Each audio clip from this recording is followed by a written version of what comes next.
नमस्कार भारत।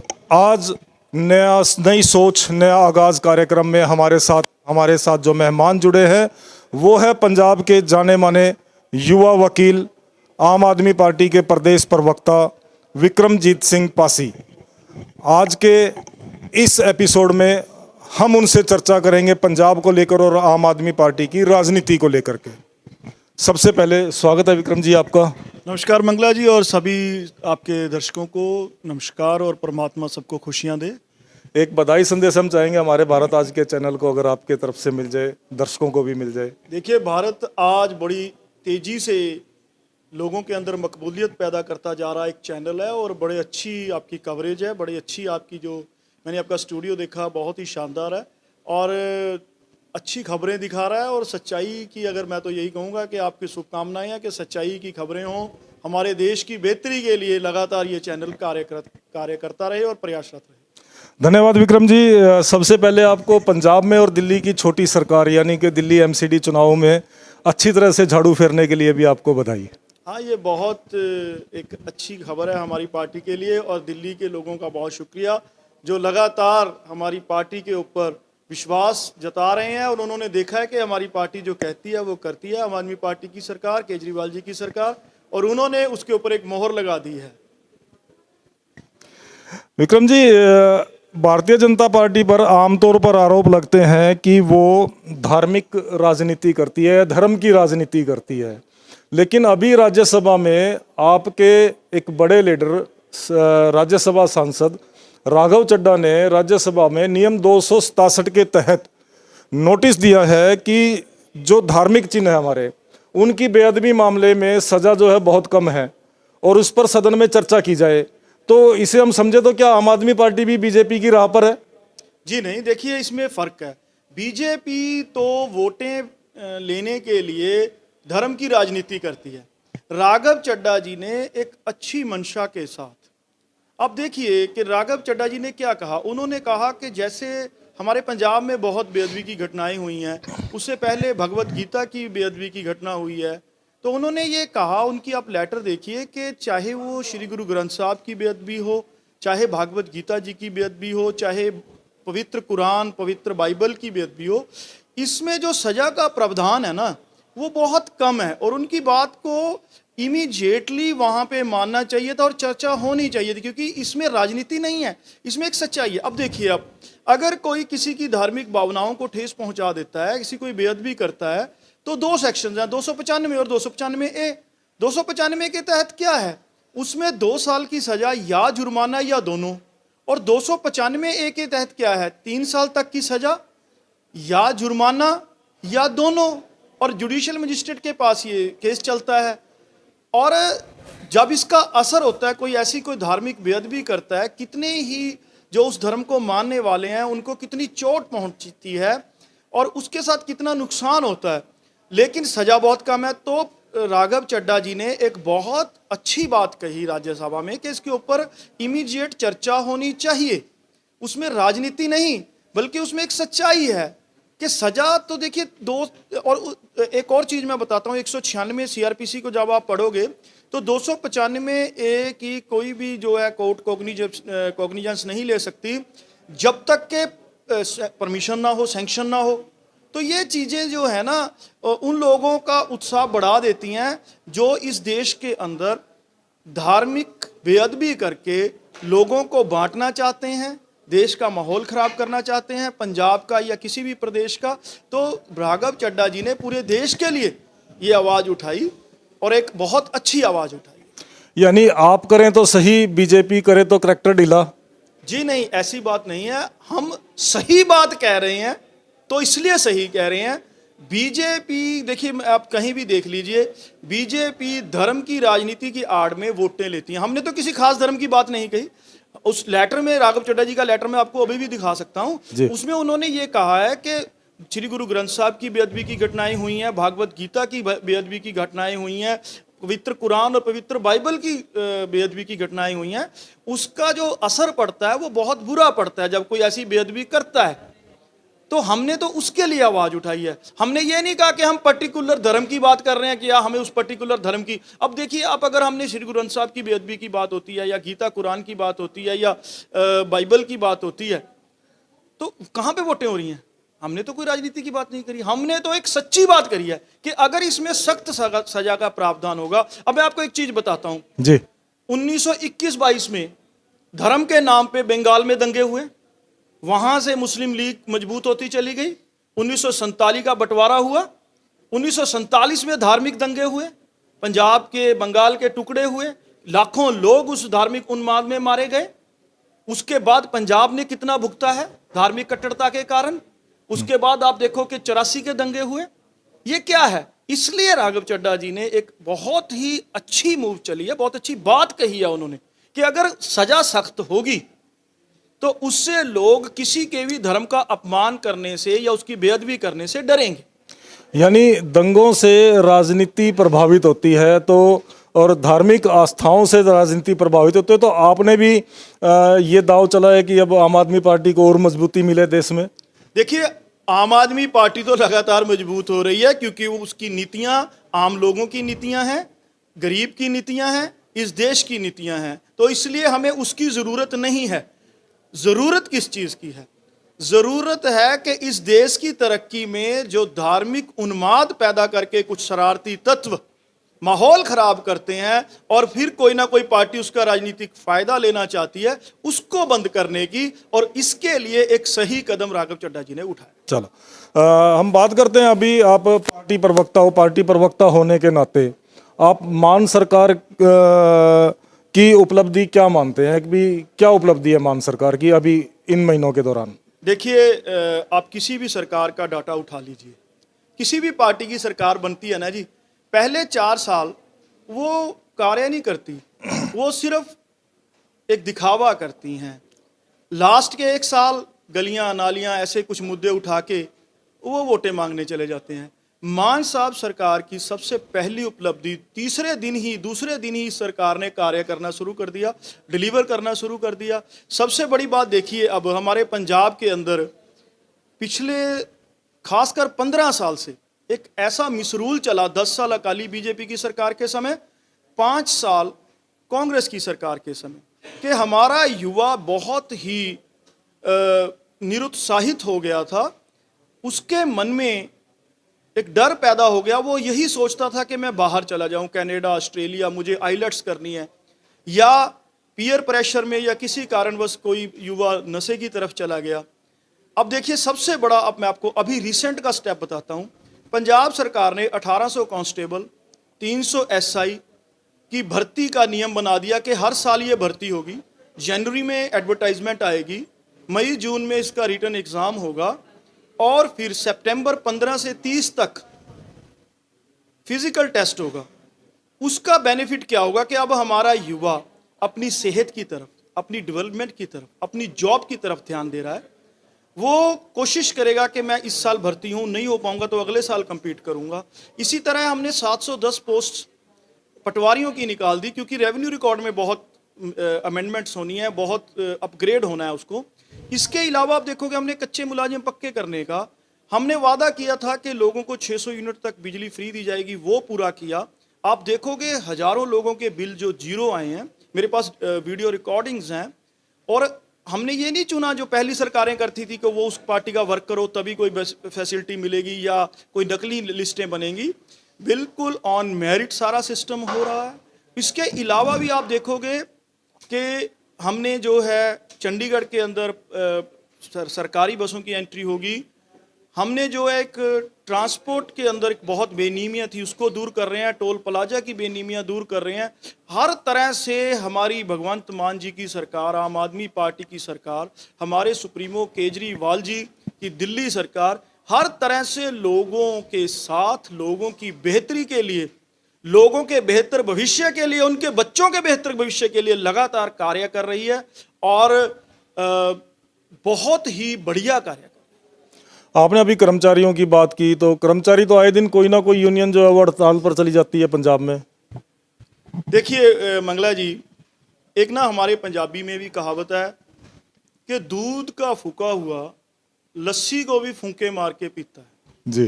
पिछली सरकारों ने इतनी बेभरोसगी, इतना मतलब लोगों के साथ आप कह सकते हो कि दूर रखा उनको, उनके साथ जो वादे किए पूरे नहीं किए, उन लोगों को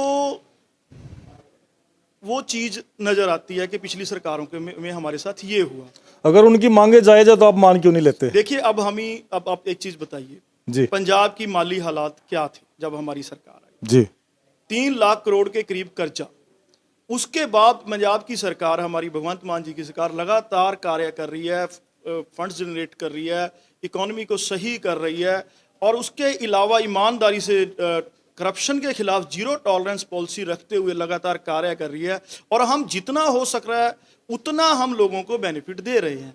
तो अब इसमें थोड़ा समय लगता है। हाँ, इसमें एक चीज़ और मैं आपको बताना चाहूँगा, आपके साथ डिबेट करते हुए अच्छा लग रहा है कि कुछ चीज़ें ऐसी होती हैं, कुछ संगठन ऐसे भी होते हैं जो पॉलिटिकल पार्टियों से अंदरूनी जुड़े होते हैं, वो भी डिफ्रेंशिएट करने हैं। कुछ संगठन हैं जो मांगे जायज हैं, पर उनके लिए हमें उनको साधन भी देना है, उनके लिए हम तैयारी भी चल रही है। तो ये कोई बहुत बड़ी बात नहीं है। आप बहुत जल्द देखोगे कि हर जो भी जेन्युइन समस्या है हमारी सरकार लगातार उसका हल कर। अगर हम बात करें, आपने नशा प्रवृत्ति की बात करी कि युवा नशे की ओर जा रहे हैं, तो आप भी मान रहे हैं कि पंजाब में नशावृत्ति बढ़ रही है? बढ़ नहीं रही। जो पिछली सरकारों की गलत नीतियों और नाकामियों के कारण पंजाब के अंदर एक नशे का सैलाब आया हुआ था, अभी मैं ये कह सकता हूँ वो पूरी तरह खत्म नहीं हुआ है। और जैसे अब हमने पुलिस में भर्तियों की बात कही है, अब युवा को हौसला आने लग गया है कि हाँ, उसका भविष्य पंजाब में सुरक्षित है। और आप देखोगे कि चंद सालों के अंदर या कुछ समय के अंदर बहुत तेजी से परिवर्तन आएगा। हमारे युवा लगातार अपनी शारीरिक फिटनेस के लिए, अपनी मेंटल ग्रोथ के लिए, अपनी एजुकेशनल गुडनेस के लिए कार्य करेंगे, और कर भी रहे हैं। हमारे पंजाबी युवा किसी से कम नहीं है, हमें मान है अपने पंजाबी युवा पे। वो तो पिछले 15 साल के मिसरूल की वजह से उनके दिमाग में एक चीज आने लगी थी कि पंजाब में पता नहीं कभी सुधार हो पाएगा नहीं, पर अब लोगों के अंदर विश्वास, बहाली पंजाब सरकार, भगवंत मान जी की सरकार, आम आदमी पार्टी की सरकार के प्रति लगातार बढ़ रही है। आपकी अगर आम आदमी पार्टी की सरकार में अगर हम बात करें तो भगवंत मान के मुख्यमंत्री बनने के बाद, यानी आपकी पंजाब में सरकार बनने के बाद कानून व्यवस्था कहीं ना कहीं चरमराती हुई नजर आ रही है। हर रोज कोई ना कोई अगर हम देखते हैं तो शाम तक किसी ना किसी हत्या की या गैंगवार की कोई ना कोई सूचना या समाचार मिल जाते हैं। नहीं, ये मैं ये जरूर कह रहा हूं कि क्राइम जहां भी हो रहा है वो गलत है। पंजाब में भी कोई क्राइम हो रहा है तो वो गलत है। मैं ये इसको सही नहीं, किसी भी हत्या को हम जायज नहीं ठहरा सकते। पर ये आपकी बात के साथ मैं पूरी तरह सहमत नहीं हूं। अब आप देखिए, अभी राज्यसभा में नित्यानंद जी ने एक आंकड़ा पेश किया है। होम अफेयर्स मिनिस्टर हैं हमारे नित्यानंद राय जी। उसके मुताबिक क्राइम के मामले में पंजाब 17वें नंबर पे है, और नंबर 1 पे केरला, दूसरे नंबर पे गुजरात, फिर तमिलनाडु, फिर हरियाणा, फिर एमपी, महाराष्ट्र, तेलंगाना, आंध्रा, असम, छत्तीसगढ़, राजस्थान, उड़ीसा, उत्तराखंड, उत्तर प्रदेश, मिजोरम, एचपी, कर्नाटका, उसके बाद पंजाब 17वें नंबर पे। अब मैं आपको एक चीज और बताता हूं, क्राइम के खिलाफ जितना तेजी से आम आदमी पार्टी की भगवंत मान जी की सरकार कार्य कर रही है, किसी सरकार ने नहीं किया। जिसकी एग्जाम्पल मैं आपको बताता हूं, अगर सिद्धू मूसेवाला की हत्या हुई जो बहुत गलत हुआ, उसके बाद बड़ी तेजी से एक्शन हुआ। शिवसेना नेता सूरी की भी हत्या हुई, उसके बाद तेजी से एक्शन हुआ। आप देखो पूरी तरह से एक्शन लिया गया। वो इस वक्त जेल में हैं। उसके बाद अगर डेरा प्रेमी की हत्या हुई थी तो विद इन 48 आवर्स 6 के 6 मुजरिम जेल में डाल दिए गए। अब मैं आपको एक आंकड़ा बताता हूं। पंजाब में ये कोई ऐसा नहीं कि आम आदमी पार्टी की सरकार आने के बाद ऐसा कुछ हुआ। 2021 में पंजाब के अंदर 757 मर्डर हुए थे, 763 अटेम्प्ट टू मर्डर केस थे। 2020 में 961 मर्डर, 504 रेप केस थे। और इसके अलावा जब 2016-17 में अकाली दल बीजेपी की मिलीजुली सरकार थी तो 11 तो टारगेट किलिंग्स हो गई थी पंजाब के अंदर, टारगेट किलिंग्स। तो मैं ये इसलिए कह रहा हूं, पंजाब एक बॉर्डर स्टेट है। पंजाब के अंदर पहले आपने देखा होगा माहौल एक्सट्रीमिज्म का भी रहा है। तो पंजाब के अंदर जो क्राइम लगातार पिछले समय से हो रहा था, लेकिन इस सरकार के अंदर लोगों के अंदर एक विश्वास पैदा हुआ कि इमीडिएटली एक्शन होता है।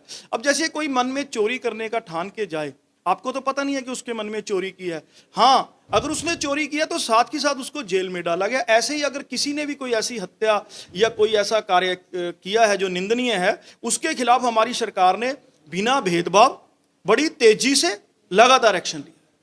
चलिए अब हम बात करते हैं आप कि दिल्ली में जो छोटी सरकार बनी है, आखिर ये चमत्कार हुआ कैसे एमसीडी में? दिल्ली के लोगों ने देखा कि केजरीवाल जी लगातार तीसरी बार मुख्यमंत्री बने और उन्होंने अपनी बात जो कही वो पूरी की, लोगों के हित में फैसले लिए, और उनको लगा कि पहले बीजेपी एमसीडी में थी तो लगातार कुछ कार्यों में विघ्न डाले जाते थे। दिल्ली के लोगों ने आम आदमी पार्टी की सच्चाई को देखते हुए, कट्टर ईमानदारी को देखते हुए, उन्होंने एमसीडी में भी आम आदमी पार्टी को ही वो लाए हैं। और आप देखोगे कि जैसे कहते हैं ना कि धीरे धीरे रेमना धीरे सब कुछ होए, और आप देखोगे पूरे हिंदुस्तान के अंदर आम आदमी पार्टी ऐसे ही लगातार मजबूत होती चली जाएगी। अरविंद केजरीवाल जी तो हर नुक्कड़ सभाओं में या वार्ड में जो सभाएं करते थे उनमें सब में बोलते थे कि जी हमारी तो 200 सीटें आने वाली जी, वो पर्चा हिलाते थे और कहते थे बीजेपी की तो 200 से भी कम आएंगी। देखिए क्या हुआ फिर? बीजेपी तो 100 के करीब पहुंच गई। नहीं, उसको उन्होंने ऐसे नहीं, कोई हवा में तीर नहीं था जी। जो लोगों का रुझान था, जो लोगों का रिस्पांस आ रहा था, उसको देख के उन्होंने वो एक सही बात कही थी। उन्होंने तो पंजाब के बारे में कही थी, उस कितनी अच्छी वो प्रोडिक्शन उनकी कामयाब हुई थी, दिल्ली असेंबली इलेक्शन में हुई थी। उन्होंने लोगों का रुझान देखा था। उसके बाद जो लास्ट 2-3 दिन का जो कहते हैं ना कि वोट जब पड़ती है उसमें कुछ और कारण भी शामिल हो सकते हैं, लेकिन एक चीज तो उनकी प्रेडिक्शन कामयाब हुई ना कि दिल्ली एमसीडी में बीजेपी को लोगों ने हरा के आम आदमी पार्टी को लाए हैं। इसी तरीके की हम बात करें तो अरविंद केजरीवाल गुजरात में भी कागज, हर प्रेस कॉन्फ्रेंस में कागज दिखाते थे। आप भी गुजरात दौरे पर रहे, चुनाव प्रचार में रहे, और वो कहते जी देखो जी गुजरात में तो आम आदमी पार्टी की सरकार बन रही है जी। वहां तो फिर नकार दिया शायद गुजरात के लोगों ने। नहीं, ऐसा नहीं। मैं एक चीज हंसी वाली बात बताता हूँ जी कि बीजेपी ने साउथ में जब उसको पहली सीट आई ना, तो सभी नेशनल चैनल्स ने कहा था बीजेपी का खाता खुला। अरे भाई, हमने तो गुजरात में 5 लिए हैं, आप ये कह सकते हो कि आम आदमी पार्टी का खाता खुला? नकारा किसको गया? वहां पे बीजेपी और कांग्रेस की ही पहले लड़ाई रही है, तो नकारा किसको गया?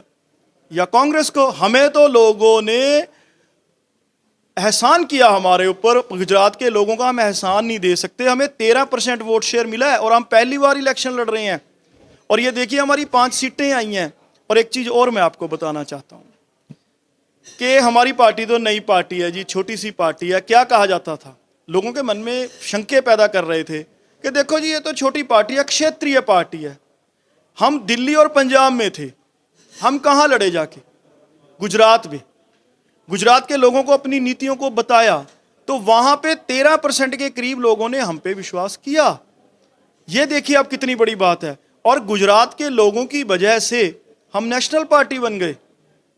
हम तो देखो गुजरात के लोगों के साथ हैं और रहेंगे। और ये भी मैं आपको बता दूं कि पंजाब में भी पहली बार हमें सीटें कम आई थी, और अगली बार हम बहुत बड़ी मेजोरिटी, आज तक की सबसे बड़ी मेजोरिटी लेके आए हैं। तो अगला इलेक्शन गुजरात का आप देखोगे तो देखोगे कि आम आदमी पार्टी क्या ताकत के साथ आ रही है। तो आम आदमी पार्टी को जो राष्ट्रीय पार्टी का दर्जा मिला है, गुजरात में जो 5 सीटें आई हैं, क्या वो दर्जा बरकरार रहेगा? क्या वो 5 आपके साथ रहेंगे? देखिए वो 5 भी हमारे साथ रहेंगे, और बाकी स्टेट्स में भी आम आदमी पार्टी बहुत मजबूत होके आएगी। ऑपरेशन लोटस से कोई खतरा तो नहीं है वहां पे? हाँ जी, ऑपरेशन लोटस से कोई खतरा तो नहीं गुजरात में अभी? और देखिए मैं एक ना मंगला जी आपके चैनल पे एक बात कहना चाह रहा हूं, क्योंकि पूरा देश देख रहा होगा जी। ये जो लोटस या खेला, जी, ये जो शब्द बीजेपी यूज करती है, और ये जो शब्द या ये जो खेल खेला जाता है ना जी, ये लोकतंत्र की हत्या है। मैं बड़ी बेबाकी से ये बात कहना चाहूंगा। बड़े खुश होकर बीजेपी के नेता कहते हैं जी खेला हो गया। वो ये नहीं सोचते कि हमारा देश एक लोकतांत्रिक देश है, हमें मजबूत विपक्ष भी चाहिए। लोकतांत्रिक तरीके से जो चुना गया है, जो पार्टी को नुमाइंदगी मिली है, तो उसके साथ ऐसा खेला या लोटस ऑपरेशन चलाना, ये एक मानसिकता को दर्शाता है कि बीजेपी लोकतंत्र में विश्वास नहीं रखती। आप अपने कार्यों के जरिए, आप लोगों के साथ किए अपने वायदों के जरिए, आप अपनी मेहनत और ईमानदारी के जरिए लोगों को दोबारा अपने साथ जोड़ो। ये जो पीछे का खेल है ना, पर्दे के पीछे का खेल, ये हिंदुस्तान के लिए, हिंदुस्तान के लोकतंत्र के लिए लगातार नुकसानदायक रहा है और बहुत नुकसानदायक रहेगा। उनकी विचारधारा तो कहीं ना कहीं शायद बीजेपी से जुड़ी रही है। अगर विचारधारा जुड़ी होती तो फिर वो छोड़ते क्यों? देखिए, हो सकता है बीजेपी ने टिकट ना दी और आपने दे दी हो। देखिए, बात समझने वाली बात है कि जिसकी किसी के साथ विचारधारा जुड़ जाए ना जी, वो टिकट का मोहताज नहीं होता। उसको उस विचारधारा के साथ जब जुड़ाव हो जाता है तो फिर वो उसको छोड़ नहीं सकता। अब आप कह रहे हो कि बीजेपी ने टिकट नहीं दी, वो इसलिए नहीं, उनको लगा कि आम आदमी पार्टी आम आदमी की बात करती है, वो इसलिए हमसे जुड़े हैं। और हमें पूर्ण विश्वास है कि बीजेपी का ये ऑपरेशन लोटस जैसे पंजाब में फेल हुआ था, वैसे ही गुजरात में फेल होगा। जी, अगर हम बात करें आम आदमी पार्टी की, तो क्या देश में कांग्रेस का विकल्प बनकर उभर रही है? कांग्रेस का विकल्प तो मैं आपसे सहमत नहीं हूं, क्योंकि कांग्रेस तो खुद एक ऐसा जर्जर जहाज हो चुका है, एक जगह से रिपेयर करने जाते हैं, दो जगह से टूट जाता है। अब तो ये सोचिए कि आम आदमी पार्टी राष्ट्रीय परिदृश्य पर, राष्ट्रीय पटल पर एक मजबूत विकल्प और मजबूत पार्टी बन के उभर रही है। और ये किसके खिलाफ उभर रही है, ये आपको समझ आ जाएगा। आप कांग्रेस के लिए कह रहे हैं कि वो टूटती हुई पार्टी है, लेकिन राहुल गांधी तो भारत जोड़ो यात्रा पर निकले हुए हैं। देखिए, राहुल गांधी जी ना तो राष्ट्रीय अध्यक्ष हैं पार्टी के, ना लोकसभा में पार्टी के नेता हैं। अब वो एक अपना खोया हुआ मैदान दोबारा पाने की कोशिश कर रहे हैं, पर वो कामयाब होते नजर नहीं आ रहे। तो मुझे तो कहीं नहीं नजर आ रहा कि भारत जोड़ो यात्रा अब कांग्रेस को कोई बेनिफिट दे देगी। हाँ, मैं इतना जरूर कह रहा हूं कि हो सकता है वो जो उनके पुराने सिंडिकेट्स हैं कांग्रेस के चलते आ रहे हैं, वो कहीं इकट्ठे होंगे, लेकिन लोग उनको नकार चुके हैं। तो भारत जोड़ो यात्रा का मुझे कोई बहुत असर नहीं नजर आ रहा, पर मुझे इतना नजर आ रहा है कि पूरे देश के अंदर इस वक्त लोग आम आदमी पार्टी की चर्चा कर रहे हैं और उसके साथ सहमत होते लगातार जा रहे हैं। लेकिन आम आदमी पार्टी पर तो आरोप लगते हैं कि वो भाजपा की बी टीम है। वो देखिए, कांग्रेस वाले आम आदमी से डरते हैं। वो देख रहे हैं कि आम आदमी राष्ट्रीय प्रदेश पर, राष्ट्रीय पटल पर बड़ी मजबूती से उभर कर आ रही है, तो वो इसको बीजेपी की टीम कह देते हैं। बीजेपी वालों को लगता है कि आम आदमी पार्टी हमारे लिए सबसे बड़ा खतरा है, वो कांग्रेस की बी टीम कह देते हैं। जबकि अंदरूनी मैं आपको बताता हूं, कांग्रेस और बीजेपी में कोई ज्यादा फर्क नहीं है। अब जैसे आप पंजाब का देख लीजिए, कांग्रेस ने पंजाब के मुख्यमंत्री बनाए थे कैप्टन अमरिंदर सिंह जी। 4 साल वो बैठे रहे। सिसवा फार्म, पंजाब की बहुत बुरी हालत, जो पहले ही बुरी थी वो और भी बुरी हालत हो गई। तो उसके बाद क्या हुआ? बीजेपी उनको अपने में ला रही है। मेडिकल घोटाले के जिसके ऊपर इल्जाम लगे, बीजेपी उनको अपने में ला रही है। एक बड़ा हंसी वाला खेल हुआ हमारे पंजाब में कि प्रताप बाजवा जी और फतेह जंग बाजवा जी दो सगे भाई हैं, दोनों कांग्रेस में थे। फतेह जंग बाजवा जी कादियां से एमएलए थे। अब कांग्रेस ने फैसला किया कि कादियां से प्रताप बाजवा जी को इलेक्शन लड़ाया जाएगा। ठीक है जी।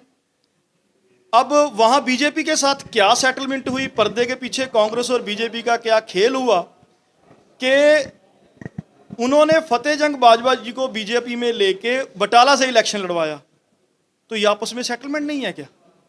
अब भी पंजाब के अंदर हम बहुत जगह देखते हैं कि कांग्रेस और बीजेपी रल मिलकर खेलती है। और कभी भी किसी भी डिबेट में चले जाइएगा आप, आम आदमी पार्टी के खिलाफ कांग्रेस, बीजेपी, अकाली दल, तीनों की एक ही लाइन होगी, तो ये एक दूसरे की ए बी टीम हो सकती है। आम आदमी पार्टी तो निरोल अकेले आम जनता की पार्टी है, और हम अगर ए टीम, बी टीम, जो भी टीम है, हम आम आदमी की, आम जनता की टीम।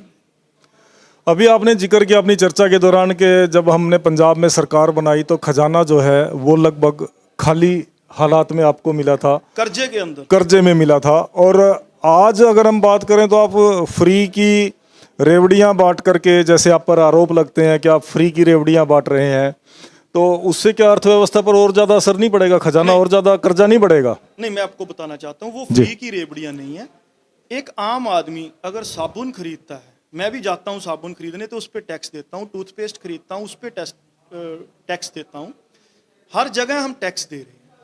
लेकिन हो क्या रहा है, आम आदमी की आमदन लगातार गिरती जा रही है और पता नहीं क्या आर्थिक नीतियां रही हैं केंद्र सरकार की या पिछली कांग्रेस सरकारों की, कि अमीर लगातार अमीर होता जा रहा है, गरीब लगातार गरीब होता जा रहा है। आपको एक चीज मैं बड़ी बताता हूं कि 1995 तक हमारे हिंदुस्तान में अरबपति नहीं थे और 2005 में 8-10 अरबपति थे।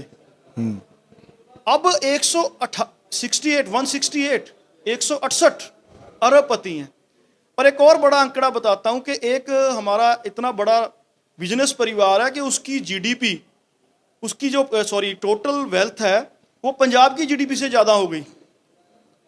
हरियाणा की जीडीपी से दूसरे एक बिजनेस परिवार की जो है टोटल वेल्थ ज्यादा है हरियाणा की जीडीपी से।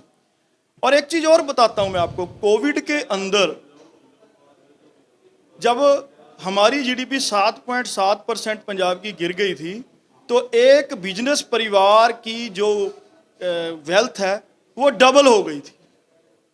तो आप कैसे कह सकते हो, अब 10.5 लाख करोड़ बड़े बड़े इंडस्ट्रियलिस्ट का तो माफ हो जाता है, और हम जो गरीब आदमी, जो आम आदमी, जो महंगाई से पिसा पड़ा है, महंगाई ने उसकी कमर तोड़ दी है, अगर हम उसके घर का बजट मेंटेन रखने में उसको कुछ सहूलत दे रहे हैं। अब जैसे किसी की 10,000 रुपये आमदन है, वो 10,000 में घर चलाना उसको मुश्किल हो जाता है। हमने क्या किया कि उसको 600 यूनिट बिजली फ्री दी ताकि उसका 3 से 4,000 वहां पे बचत हो सके।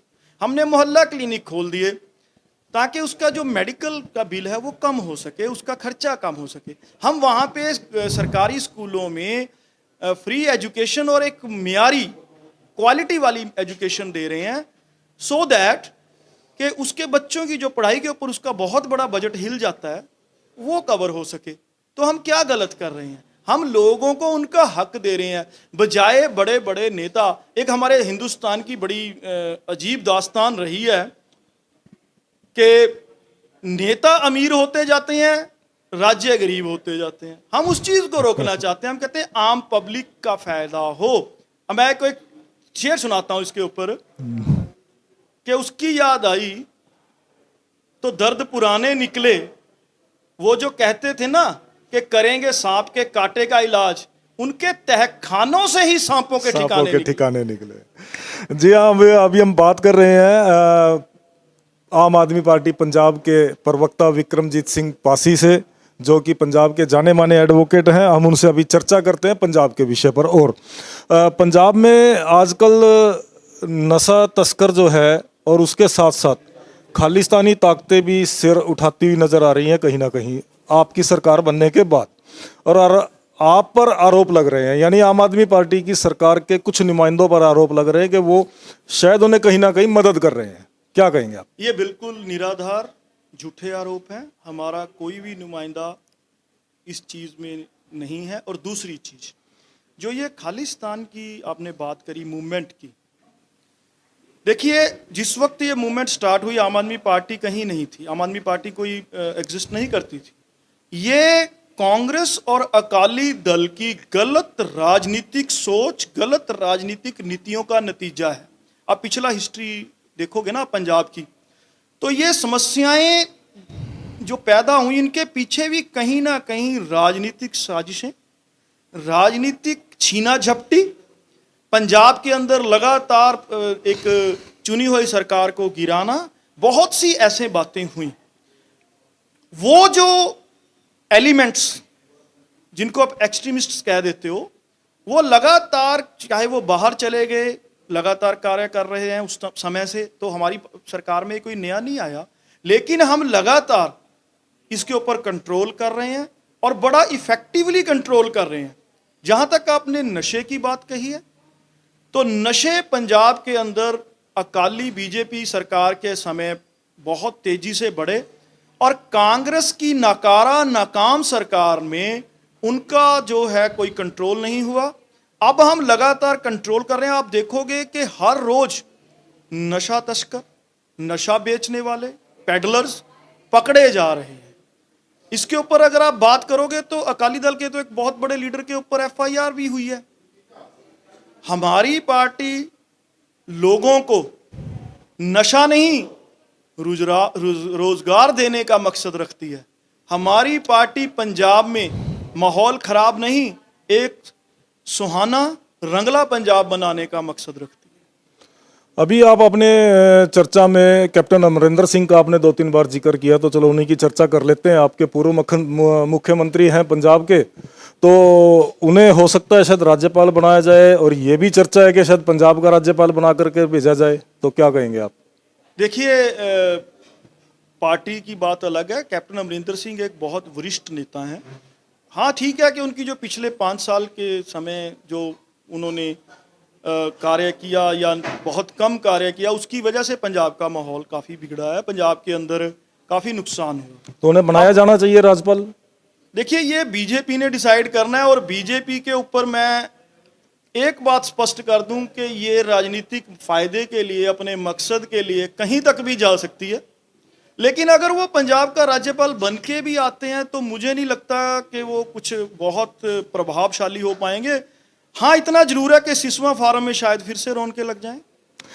जी हाँ, और अभी हम बात कर लेते हैं राहुल गांधी की भारत जोड़ो यात्रा की चर्चा चल रही थी, और राहुल गांधी प्रेस कॉन्फ्रेंस करके बोलते कुछ चाइना के जो सैनिक हमारे बॉर्डर पर आए, और उसको लेकर के उन्होंने कुछ बयान दिया, उसके बारे में आप क्या कहेंगे? हाँ, मैं अभी आपने एक क्वेश्चन किया था ना कि कांग्रेस जो है, कांग्रेस का बदल, तो मैं यही बता रहा हूं आपको।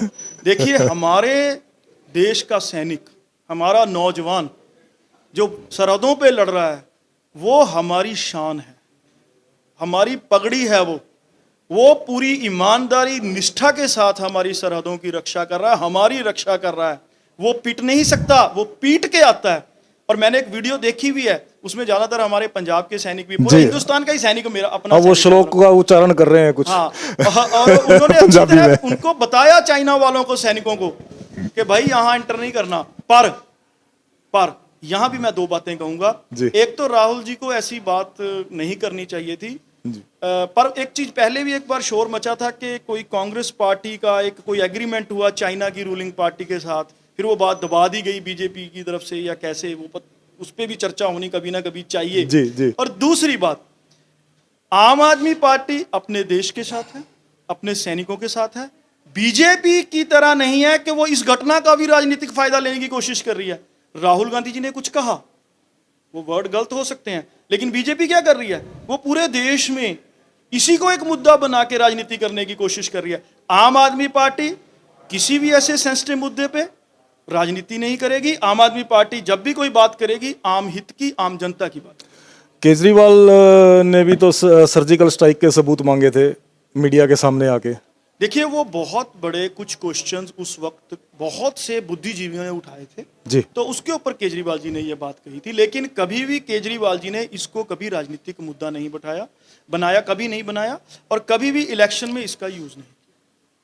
चलो, हमने अपनी चर्चा की शुरुआत राघव चड्ढा से करी थी, हम फिर से राघव चड्ढा पर आते हैं। क्या राघव चड्ढा पंजाब में सुपर सीएम है? देखिए, उसका जवाब खुद राघव चड्ढा जी ने आज ही दिया है जी, कि भगवंत मान जी मेरे बड़े भाई जी, और वही सुपर डुपर सीएम है, मैं उनका छोटा भाई सुपर डुपर हूं।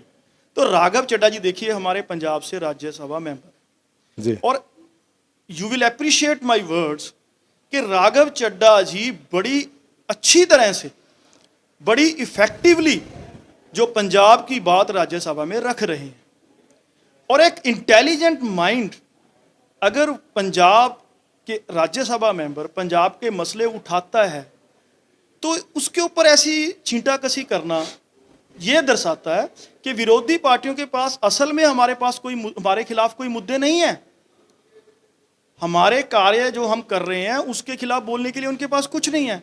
तो ऐसी वो कहानियां बना के वो एक मुद्दा बनाने की कोशिश करते हैं। लोग सब समझते हैं, जनता है सब जानती है। जनता है सब जानती है, बिल्कुल सही बात है, क्योंकि जनता है, जनता सब जानती है, और जनता ही सरकार बनाती है, जनता ही सरकार गिराती है। हमारे साथ नई सोच नया आगाज कार्यक्रम में हमारे साथ जुड़े थे पंजाब के जाने माने एडवोकेट विक्रमजीत सिंह पासी, जो कि पंजाब आम आदमी पार्टी के प्रवक्ता हैं।